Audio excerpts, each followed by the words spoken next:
SamA Edmonds, Union Soldier, Nurse, and Spy by Samantha All. SamA Edmonds was born in December 1841 in New Brunswick, Canada. She was born into a farming family and grew up to be strong and healthy. She became an excellent rider and marksman over the years to prove to her father that she was as good as any boy, for he wanted a boy instead of another girl. When her father arranged to have her married to a man twice her age, she ran away from home with the help of her mother and changed her name to SamA Edmonds. But after 2 years, her father caught on of her whereabouts, so she ran to another town, cut her hair, and changed her identity to that of a man, taking the name Frank Thompson. From there, she set off for America, where Edmonds then headed west to Flint, Michigan. When the war began, Edmonds decided to show her appreciation for her new country and joined the Union Army. She enrolled under her alias of Frank Thompson, and after the second time of applying, she became a field nurse in the Company F, 2nd Michigan Infantry. Edmonds was prompt at roll call and revenue. She policed the camps, helped build roads and fortifications, stood guard, and performed other jobs that were private. She fought in many major battles, but was generally given non-combat assignments. In her first battle, the Battle of Bull Run, she took last messages and personal items of dying men and promised to give them to wives, mothers, and sweethearts. Her compassion to the soldiers' loved ones was warmly welcomed and thanked.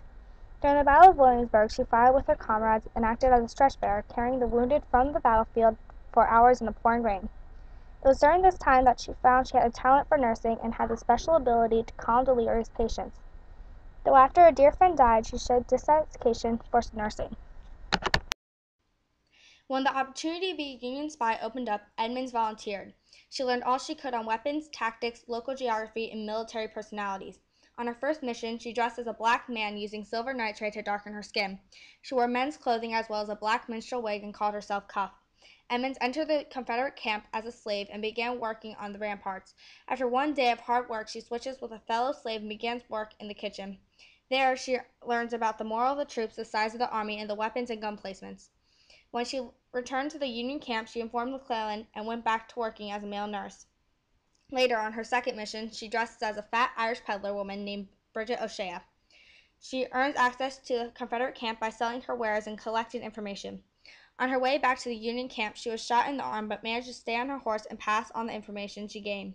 Other identities she undertook were Black Mammy, a laundress where she found official papers from inside an officer's coat, and a young man with Southern sympathies named Charles Mayberry, where she identified the Southern Spy Network in Louisville, Kentucky. During one of her treacherous trips, she was shot by a rebel farm wife, and on another she was thrown from her horse, seriously injuring her ribs.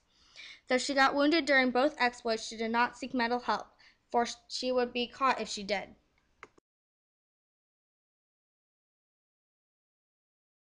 When she recovered, she wanted to join the army again, but soon found out that she was labeled as a deserter.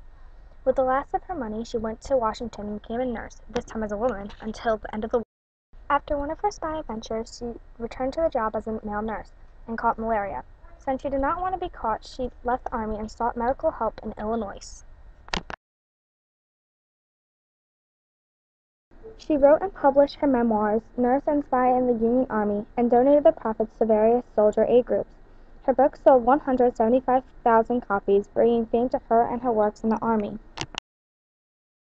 When she attended the reunion of the 2nd Michigan, she was warmly received by her comrades, who helped her have the charges of desertion removed from her military records and supported her application for a military pension.